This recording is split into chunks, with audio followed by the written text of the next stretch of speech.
रोवा विजेता बनिए हो गेम के, तोहफा में ले चलिए हम के।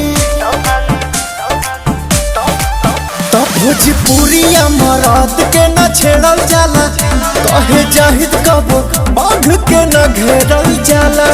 पवन को हराना गंवारा नहीं है।